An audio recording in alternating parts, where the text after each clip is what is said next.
हजारों लाखों साल पहले की बात है, जब हमारी यह दुनिया चारों तरफ से बर्फ से ढकी हुई थी। उस ठंडे वक्त में इंसान आज की तरह एक जगह नहीं रहता था, बल्कि वह किसी मुसाफिर की तरह खाने की तलाश में बस इधर उधर भटकता रहता था। उसका पूरा दिन जंगली जानवरों के पीछे भागने और खुद को जिंदा रखने की जद्दोजहद में बीत जाता था।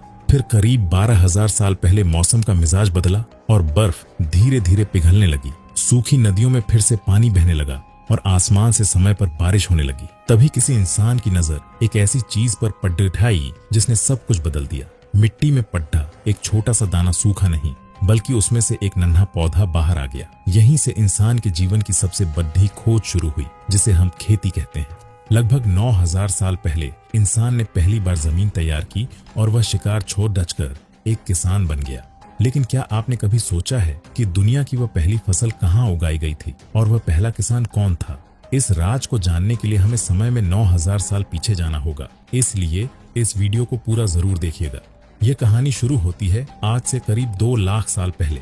उस समय हमारी धरती घने जंगलों और बर्फ से घिरी हुई थी और तभी अफ्रीका के खुले मैदानों में हम इंसानों का जन्म हुआ। शुरुआत में जिंदगी बहुत मुश्किल थी। ना रहने के लिए पक्का मकान था और ना ही आपस में बात करने के लिए कोई बोली। लोग बस छोटी छोटी टोलियों में रहते, शिकार करते और हर पल मौत से लड़ते थे। आज भी इथियोपिया और केन्या जैसे देशों में मिलने वाली पुरानी हड्डियां हमें उन पहले इंसानों की याद दिलाती हैं जिन्होंने इस कुदरत को समझने की कोशिश की थी। वक्त बदला और धरती पर सूखे के हालात बन गए। जंगल खत्म होने लगे और खाने का संकट खड़ा हो गया।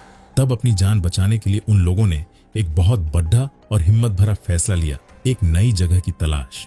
यहीं से शुरू हुआ इंसानों का वह सफर जो इतिहास का सबसे बड़ा माइग्रेशन माना जाता है। लगभग 70,000 साल पहले इंसानों का एक छोटा सा ग्रुप अफ्रीका छोड़ ढचकर आगे बढ़ा। उन्होंने लाल सागर पार किया और अरब के रास्ते होते हुए एशिया तक पहुंच गए। वैज्ञानिक इसे आउट ऑफ अफ्रीका का नाम देते हैं। साल 2019 में हुई डीएनए की जांच बताती है कि हम भारतीय असल में उन्हीं महान मुसाफिरों की संतानें हैं। मीलों लंबा सफर तय करने के बाद करीब 65,000 साल पहले उनके कदम भारत की इस प्यारी और उपजाऊ जमीन पर, जो उनके लिए किसी तोहफे से कम नहीं थी। उन्होंने नर्मदा जैसी पवित्र नदियों के किनारे अपना बसेरा बनाया। भीमबेटका की गुफाओं में उन्होंने पत्थरों पर चित्र बनाए। उनके द्वारा बनाए गए पत्थर के वो पुराने औजार आज भी गवाह हैं कि भारत में इंसान ने पहली बार घर बसाना कैसे सीखा। वे जंगल के चप्पे चप्पे से वाकिफ थे और शिकार में माहिर हो चुके थे। पर फिर ऐसा क्या मोद्दा आया कि इन शिकारियों ने घूमना छोड़ ढाकर एक जगह रुकने का मन बना लिया? क्यों उन्होंने जमीन में बीज बोना शुरू किया? और आखिर कौन था वह पहला इंसान जिसने मेहरगढ़ की मिट्टी पर खेती की शुरुआत की? आइए इन दिलचस्प सवालों के जवाब ढूंढने के लिए इतिहास में थोड़ा और पीछे चलते हैं। उस समय तक इंसान भारत के कोने कोने में पहुंच चुका था। उत्तर में कश्मीर की ठंडी वादियों से लेकर दक्षिण की नीलगिरी पहाड़ियों तक छोटे छोटे परिवारों ने अपने ठिकाने बना लिए थे।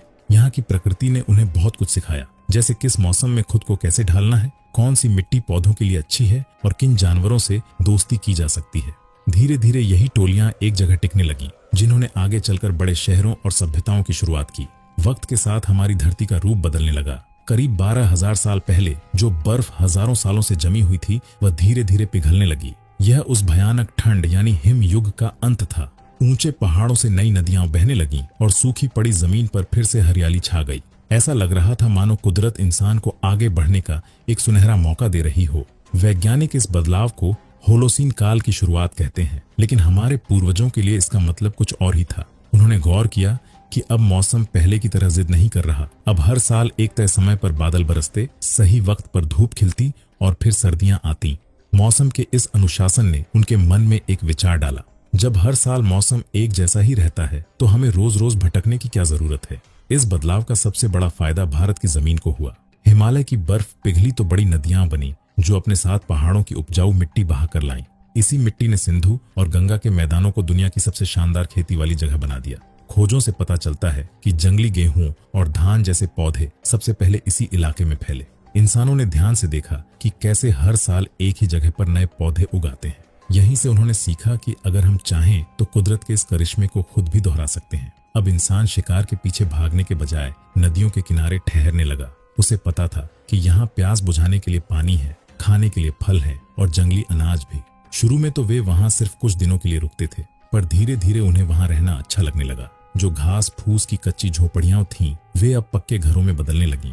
भीमबेटका और बेलन घाटी जैसी जगहों पर मिले पुराने पत्थर के औजार और चूल्हों की राख इस बात का सबूत है कि इंसान अब एक जगह घर बनाकर रहना सीख गया था। उसने समझ लिया था कि नदी के पास रहने से न सिर्फ मछली और शिकार आसानी से मिलेगा, बल्कि वे अगले मौसम के लिए अनाज भी उगा सकेंगे। अब इंसान का भटकना बंद हो गया था और वह एक जगह ठहर गया था। यही ठहराव खेती की सबसे बड़ी क्रांति बना। पर दोस्तों, यहाँ एक बड़ा सवाल ये है कि क्या इंसान रातों रात खेती करना सीख गया था? उसे ये कैसे पता चला कि किस मिट्टी में कौन सा दाना बोना चाहिए? क्या यह कोई जादू था? जी नहीं, इसके पीछे हजारों सालों का सब्र और उनकी लगातार की गई कोशिशें छिपी थीं। इन सब राजों से पर्दा उठाती है उस जगह की मिट्टी जहां भारत में पहली बार बीज बोकर फसल उगाई गई थी। तो चलिए अब हम चलते हैं इतिहास के उस पहले खेत की सैर पर। हमने देखा कि कैसे बर्फ पिघलने के बाद नदियां बहने लगीं और इंसान ने एक जगह घर बनाना शुरू किया। पर कहानी यहाँ खत्म नहीं होती। जब इंसान एक जगह रुक गया तो उसके मन में नई नई बातें आने लगीं। उसने गौर से देखा कि पौधे हर साल अपने आप मिट्टी से बाहर आते हैं, बढ़ते हैं और फिर खत्म हो जाते हैं,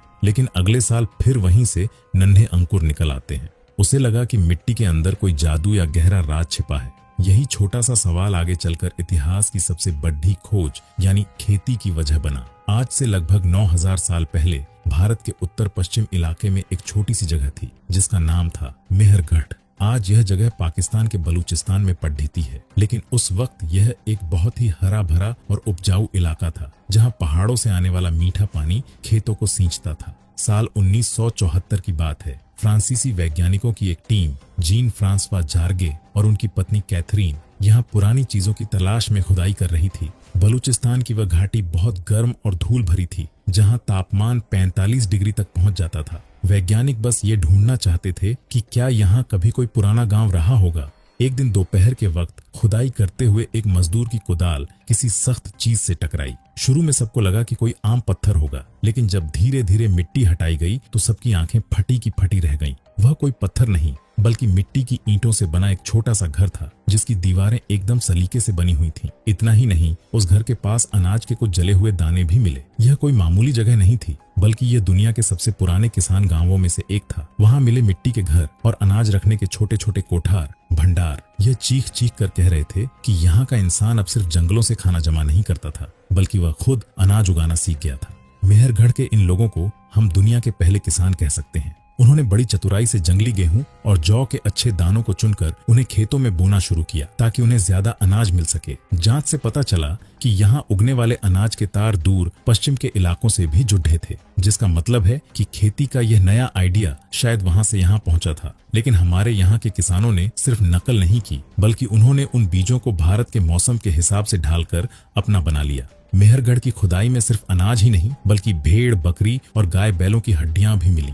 इससे पता चलता है कि वे लोग सिर्फ फसल नहीं उगाते थे, बल्कि जानवरों को पालना भी सीख चुके थे। इंसान जानवरों को प्यार और सुरक्षा देता था और बदले में जानवर उन्हें दूध, मांस और काम में मदद देते थे। यहीं से इंसान ने मिलकर रहना और एक दूसरे की मदद करना सीखा। मेहरगढ़ के घर मिट्टी और घास फूस से बने थे, जिनमें अलग अलग कमरे और अनाज रखने की खास जगहें बनी हुई थीं। देखा जाए तो खेती ने इंसान को सिर्फ खाना ही नहीं दिया, बल्कि उसे घर का असली मतलब भी समझाया। अब घर का मतलब सिर्फ किसी गुफा में छिपकर शेर या बारिश से बचना नहीं था। अब घर वह प्यारी जगह बन गई थी जहां पूरा परिवार साथ रहता था और बच्चों की देखभाल होती थी। अब जिंदगी सिर्फ सुबह से शाम तक पेट भरने की भाग दौड़ नहीं रह गई थी। जब लोगों के पास थोड़ा खाली समय बचा तो उन्होंने मिट्टी के बर्तनों पर खूबसूरत चित्र और डिजाइन बनाने शुरू किए। यानी अब इंसान के जीवन में रंगों और कला की एंट्री हो चुकी थी। धीरे धीरे ये छोटे छोटे घर पास आते गए और प्यारे से गांवों में बदल गए। यही वो समय था जब इंसानी समाज की पहली नींव पड़ी। लेकिन दोस्तों, यहाँ एक बहुत बड़ा सस्पेंस है। क्या मेहरगढ़ ही वह अकेली जगह थी जहाँ से पूरे भारत में खेती शुरू हुई, या फिर भारत के अलग अलग कोनों में लोगों ने खुद से मिट्टी का मिजाज समझना शुरू कर दिया था? सच तो यह है कि मेहरगढ़ से शुरू हुई यह हरियाली की लहर धीरे धीरे पूरे देश में फैलने लगी थी। आज से करीब 8500 साल पहले उत्तर प्रदेश की बेलन घाटी में एक अद्भुत चीज हुई। वहां रहने वाले लोगों ने पहली बार धान, चावल के पौधों को लहलाते देखा। हर साल जब नदी की बाढ़ का पानी उतरता तो पीछे छूटी हुई गीली मिट्टी में नन्हे नन्हे हरे पौधे निकल आते थे। किसी समझदार इंसान ने उन बीजों को गौर से देखा होगा और समझ लिया होगा कि अरे, ये तो वही अनाज है जो यहाँ गिरा था। बस यहीं से चावल उगाने की शुरुआत हुई। हैरानी की बात तो यह है कि यहाँ से मिले चावल के दानों को जब वैज्ञानिकों ने लैब में चेक किया तो पता चला कि यह दुनिया का सबसे पुराना चावल था। हमारे देश का यह गौरवशाली इतिहास सचमुच चौंकाने वाला है। वक्त का पहिया और आगे घूमा और खेती की यह कला गंगा नदी के किनारे किनारे बिहार तक पहुंच गई। बिहार की चिरांद नाम की जगह पर खुदाई में पत्थर के औजार और अनाज रखने के बड़े बड़े गड्ढे मिले हैं। यहाँ के लोग न सिर्फ चावल और दालें उगाते थे बल्कि वे यह भी जान गए थे कि किस मौसम में कौन सी फसल बोनी है। अब इंसान सिर्फ आज का नहीं बल्कि कल का भी सोचने लगा था। वह आने वाले समय के लिए अनाज जमा करने लगा था। इतना ही नहीं, भारत के उस हिस्से में भी खेती पहुंच गई जहां बहुत ज्यादा ठंड पड़ती थी। जी हाँ, हम बात कर रहे हैं बर्फीले कश्मीर की। कश्मीर के बुर्जहोम में रहने वाले लोगों ने ठंड से बचने का एक अनोखा और स्मार्ट तरीका निकाला था। वे करकराती हवाओं से बचने के लिए जमीन के अंदर गड्ढे खोदकर अपने घर बनाते थे। ये पाताल घर उन्हें गर्म रखते थे और उनके अनाज को भी खराब होने से बचाते थे। इंसान ने हार नहीं मानी और कुदरत की हर चुनौती का हल निकाल लिया। कश्मीर की उस ठंडी मिट्टी से जब वैज्ञानिकों को गेहूं, जौ के दाने और पत्थर की बनी दरांती हंसिया मिली तो एक बात साफ हो गई। इंसान अब सिर्फ मैदानी इलाकों का राजा नहीं रहा था। उसने कड़ाके की ठंड में भी खेती करने का हुनर सीख लिया था। लेकिन कहानी यहाँ नहीं रुकती। अब हमारा सफर दक्षिण भारत की ओर मुड़ता है, जहाँ बारिश भले ही कम थी पर लोगों के पास बहुत हिम्मत थी। कर्नाटक के हल्लूर और तमिलनाडु के पायमपल्ली जैसी जगहों से सूखी खेती की शुरुआत हुई। यहाँ के जांबाज किसानों ने समझा कि कम पानी में भी हार नहीं माननी है। उन्होंने बाजरा, तिल और अरहर जैसी फसलों को उगाना शुरू किया, जो कड़ी धूप और कम पानी में भी मुस्कुराती रहती थीं। अब भारत का हर हिस्सा अपनी मिट्टी के हिसाब से अपनी खास पसंद की फसल चुन रहा था। मगर क्या आप जानते हैं कि खेती की यह पहली चिंगारी कहाँ सुलगी थी? क्या सबसे पहले भारत में ही बीज बोए गए थे? इसका जवाब है नहीं।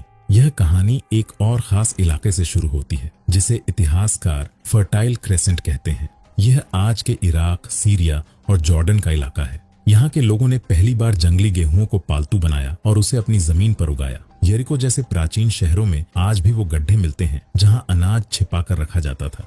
धीरे धीरे खेती का यह शानदार आइडिया एक लहर की तरफ भारत की तरफ बढ़ा। आज की आधुनिक डीएनए जांच बताती है कि मेहरगढ़ के गेहूं और जौ के बीज असल में उन्हीं पश्चिमी बीजों के भाई बहन थे। लेकिन हमारे भारतीय किसानों ने सिर्फ उनकी नकल नहीं की, उन्होंने अपनी अक्ल लगाई, अपने मौसम को समझा और उन बीजों को एक नया भारतीय रूप दे दिया। इसी समय चीन की बड़ी नदियों यांगजी और पीली नदी के किनारे भी लोग धान और बाजरा उगाने में जुटे थे। दिलचस्प बात यह है कि चीन में मिला पुराना धान और हमारे भारत की बेलन घाटी का धान काफी मिलता जुलता है। यानी दुनिया के अलग अलग कोनों में लोग एक साथ कुदरत के राज समझ रहे थे। यही नहीं, दुनिया के दूसरी तरफ जहां किसी ने भारत या चीन का नाम तक नहीं सुना था, वहां एक अलग ही जादू चल रहा था। मैक्सिको के मेहनती किसानों ने एक मामूली सी जंगली घास को हजारों साल की मेहनत से उस मक्के में बदल दिया जिसे आज हम बड़े मजे से खाते हैं। वहीं दक्षिण अमेरिका के ऊंचे और बर्फीले पहाड़ों पर जहां खेती करना नामुमकिन जैसा था, वहां के लोगों ने आलू उगाकर दुनिया को हैरान कर दिया। अब जब दुनिया भर में फसलें लहलहाने लगी थीं, तो इंसान के सामने एक नई और बड़ी मुसीबत खड़ी हुई। मुसीबत यह कि इतने सारे अनाज को खराब होने से कैसे बचाएं, इसे लंबे समय तक सुरक्षित कैसे रखें। करीब 10,000 साल पहले, जिसे हम न्यू स्टोन एज या नवपाषाण युग कहते हैं, इंसानों की दुनिया में एक जबरदस्त बदलाव आया। अब इंसान ने पुराने पत्थरों को छोड़कर उन्हें रगड़कर चमकाना और तेज करना शुरू कर दिया था। उत्तर प्रदेश की बेलन घाटी से लेकर कर्नाटक के ब्रह्मगिरी तक खुदाई में पत्थर के ऐसे शानदार औजार मिले हैं जो पहले के मुकाबले कहीं ज्यादा मजबूत और धारदार थे।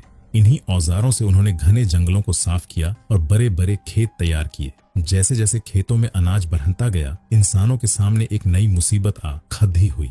इतने सारे अनाज को बारिश, सीलन और चूहों से कैसे बचाएं? बस इसी जरूरत ने एक अनोखे आविष्कार को जन्म दिया, मिट्टी के बर्तन और अनाज रखने के गड्ढे। मेहरगढ़ से लेकर बिहार के चिरांद तक मिले मिट्टी के मटके और अनाज के गोदाम इस बात का पक्का सबूत है कि इंसान अब सिर्फ आज की नहीं बल्कि कल की भी सोचने लगा था। इतना ही नहीं, मेहरगढ़ और गुजरात के कच्छ में वैज्ञानिकों को चरखे जैसे छोटे औजार मिले हैं। इसका मतलब है कि इंसान ने अब कपास और ऊन से धागे बनाना और कपड़े बुनना भी सीख लिया था। अब इंसान और ये धरती एक दूसरे के पक्के दोस्त बन चुके थे। सुबह की सुनहरी धूप जब खेतों पर पड़ती तो चारों तरफ नई फसल की भीनी भीनी खुशबू महक उठती। शाम होते ही गांव के लोग एक जगह जमा होते, बीते मौसम की बातें करते और रात के तारों को देखते हुए आने वाली फसल के सपने बुनते। धीरे धीरे लोगों के बीच मेलजोल और भरोसा बढ़ने लगा। अब लोग सिर्फ अपने परिवार तक सीमित नहीं थे। जब कभी दूर के गांवों से कोई मुसाफिर आता जिसके पास अजीब तरह के मिट्टी के बर्तन या धातु के नए औजार होते, तो लोग बड़ी हैरानी से पूछते, अरे ये तुम कहाँ से लाए? यहीं से इंसानों के मन में एक दूसरे की चीजें जानने की चाहत जागी। तभी इंसानों के दिमाग में एक बहुत ही सीधा लेकिन कमाल का आइडिया आया। उन्होंने सोचा, अगर मेरे पास बहुत सारा गेहूं है और तुम्हारे पास सुंदर मिट्टी के बर्तन, तो क्यों ना हम इन्हें आपस में बदल लें। बस यहीं से दुनिया के पहले व्यापार की शुरुआत हुई। मेहरगढ़ और बुर्जहोम की खुदाई में ऐसी सीपियां और कीमती पत्थर मिले हैं जो असल में सैकड़ों किलोमीटर दूर समुद्र के किनारे पाए जाते थे। इससे पता चलता है कि उस जमाने में भी लोग मीलों दूर तक व्यापार करने जाते थे। अब खेतों में फसल इतनी ज्यादा होने लगी थी कि उसे साधारण घरों में संभाल कर रखना नामुमकिन होने लगा था। घरों के कोनों में जमा अनाज के ढेर अक्सर नमी या कीड़ों की वजह से खराब होने लगते थे। बारिश का एक खराब मौसम और महीनों की मेहनत पल भर में बर्बाद हो जाती। तब लोगों को समझ आया कि अनाज उगाना जितना जरूरी है, उसे संभाल कर रखना भी उतना ही जरूरी है। बस इसी जरूरत ने इंसान को एक शानदार इंजीनियर और आर्किटेक्ट बना दिया। यहीं से शुरुआत हुई अन्न भंडारों की। हड़प्पा की खुदाई में ऐसे ही 6 बड़े बड़े गोदाम मिले हैं। इनके नीचे लकड़ी के ऊंचे चबूतरे प्लेटफॉर्म्स बनाए गए थे ताकि जमीन की सीलन अनाज को छू न सके। वहीं मोहनजोदड़ो का ग्रेट ग्रेनरी तो इतना विशाल था कि उसमें हजारों क्विंटल अनाज सुरक्षित रखा जा सकता था। वहाँ ताजी हवा के लिए झरोखे और सफाई के लिए नालियों का भी इंतजाम था। गुजरात के लोथल बंदरगाह पर मिले अवशेष इस कहानी को और दिलचस्प बनाते हैं। वहाँ पत्थर के घाट बताते हैं कि भारत का अनाज सिर्फ गांवों तक सीमित नहीं था, बल्कि समुद्र के रास्ते विदेशों तक भेजा जाता था। उसी दौर में दूर पश्चिम की घाटियों में मेसोपोटामिया की सभ्यता फल फूल रही थी। वहाँ की पुरानी लिखावटों में एक नाम बार बार मिलता है, मेलूहा। इतिहासकारों का मानना है कि यह मेलूहा और कोई नहीं बल्कि हमारी अपनी हड़प्पा सभ्यता ही थी। यानी हजारों साल पहले ही भारत और मेसोपोटामिया के बीच पक्का व्यापार शुरू हो चुका था। कभी यहाँ से तांबे की मोहरें और कपास वहाँ जाती, तो कभी वहाँ से खजूर और कीमती पत्थर यहाँ आते। यह सिर्फ सामान का लेन देन नहीं था, बल्कि 2 अलग अलग दुनियाओं के बीच भरोसे का एक मजबूत रिश्ता था। यही चमत्कार दुनिया के दूसरे हिस्सों में भी हो रहा था। मिस्र की नील नदी के किनारे गेहूं और जौ जीवन का आधार बन चुके थे। जैसे जैसे अनाज बढ़ा, इंसान की बुद्धि और तकनीक भी बढ़ी। जब खाना सुरक्षित हुआ तो बस्तियां स्थायी हो गईं। यहीं से उन महान सभ्यताओं की नींव पड़ी जिन्होंने दुनिया का इतिहास रचा। हड़प्पा, मिस्र, मेसोपोटामिया और चीन। इनमें भी सबसे खास थी हड़प्पा की सभ्यता, जो भारतीय उपमहाद्वीप का गौरव बनी। अब फसलें इतनी ज्यादा थीं कि कोई एक इंसान उन्हें नहीं संभाल सकता था। यहीं से समाज में एक नया नियम बना, जिसके पास अनाज का भंडार था वही समाज का मुखिया या लीडर बनने लगा। वही तय करता था कि किसे कितना अनाज मिलेगा। यहीं से एक व्यवस्थित समाज और शासन की शुरुआत हुई। इंसान ने समझ लिया कि अकेले रहने से बेहतर है साथ मिलकर रहना। अब ये गांव किसी एक के नहीं बल्कि पूरे समुदाय के थे। जैसे जैसे अनाज बढ़ा, लोगों की जरूरतें भी बढ़ा गईं। अब हर किसी को खेती करने की जरूरत नहीं थी। किसी ने मिट्टी के सुंदर बर्तन बनाने में महारत हासिल की, तो किसी ने तांबे से औजार गढ़े और कुछ लोग कीमती पत्थरों को तराशने लगे। यहीं से काम का बंटवारा शुरू हुआ, जहां हर इंसान के हुनर की अपनी एक खास अहमियत थी। मध्य प्रदेश के नवदाथोली और कर्नाटक के ब्रह्मगिरी में हुई खुदाई से ऐसे औजार मिले हैं जो साबित करते हैं कि भारत का हर हिस्सा अपने अपने काम में माहिर हो चुका था। अब इंसान सिर्फ पेट भरना नहीं बल्कि अपनी यादों को पत्थरों पर उकेरना भी सीख रहा था। मध्य प्रदेश के घने जंगलों के बीच रायसेन जिले की पहाड़ियों में एक जादुई जगह है, भीमबेटका। हजारों सालों तक यह जगह एकदम शांत थी। किसी को खबर तक नहीं थी कि इन चट्टानों के पीछे मानव इतिहास की सबसे पुरानी कहानियां छिपी हैं। फिर साल 1957 में एक दिलचस्प वाकया हुआ। एक युवा वैज्ञानिक विश्वनाथ वाकरकर ट्रेन से उज्जैन जा रहे थे। खिड़की से बाहर देखते हुए उनकी नजर अचानक कुछ अजीब सी चट्टानों पर पड़ी। उन्हें कुछ नया होने का एहसास हुआ और वे उन पहाड़ियों की खोज करने निकल पड़े। वहां जो उन्होंने देखा उसने पूरी दुनिया को हैरान कर दिया। गुफाओं की दीवारों पर हजारों साल पुराने रंगीन चित्र बने थे। कहीं लाल मिट्टी से बने इंसान थे, तो कहीं सफेद रंग से उकेरे गए जानवर। कहीं लोग शिकार कर रहे थे, तो कहीं पैर, सूरज और चांद के निशान थे। आज भीमबेटका में 700 से ज्यादा गुफाएं हैं और उनमें से लगभग 400 में ये पेंटिंग्स मिली हैं। इनमें से कुछ चित्र तो 30,000 साल पुराने हैं, यानी उस समय के जब इंसान गुफाओं में रहता था। वहीं कुछ चित्र नवपाषाण काल के हैं, जहां इंसान अब खेती करना और जानवर पालना सीख चुका था। ये पेंटिंग्स इतनी बारीक हैं कि आप जानवरों की आंखों तक को देख सकते हैं। इन्हें बनाने के लिए कुदरती रंगों जैसे लाल पत्थर, हेर्मिटाइट और चूने का इस्तेमाल किया गया था। यही वजह है कि आज इसे दुनिया की अनमोल विरासत यानी यूनेस्को वर्ल्ड हेरिटेज साइट में गिना जाता है। जैसे जैसे इंसान ने धरती को समझा, उसे एहसास हुआ कि यह जमीन सिर्फ मिट्टी नहीं है, बल्कि यह तो जीती जागती है। जब समय पर बारिश होती और फसलें लहलहाती तो उनके मन में एक श्रद्धा जगी कि कोई तो है जो हमें संभाल रहा है। बिहार के चिरांद में हुई खुदाई में मिट्टी की छोटी छोटी मूर्तियां और मातृ देवी की आकृतियां मिली हैं। ये इस बात का सबूत है कि उन लोगों ने धरती को माता मानना शुरू कर दिया था। समय के साथ लोगों ने कुदरत की हर शक्ति को एक नाम दिया। जो हवा सांस देती थी उसे वायु देवता कहा, जो बारिश जीवन देती थी उसे इंद्र माना, आग को अग्नि, पानी को वरुण और हर सुबह नई उम्मीद लाने वाले सूरज को सूर्य देव पुकारा। यही वो परंपरा थी जो आगे चलकर हमारे वेदों का आधार बनी। तो दोस्तों, यह थी हमारे किसान बनने और एक महान सभ्यता की नींव रखने की अद्भुत कहानी। अब एक छोटा सा सवाल आपके लिए, आप ये वीडियो भारत के किस राज्य से देख रहे हैं और आपका प्यारा नाम क्या है? हमें कमेंट बॉक्स में लिखकर जरूर बताएं। अगर वीडियो पसंद आया हो तो इसे लाइक और शेयर करना न भूलें।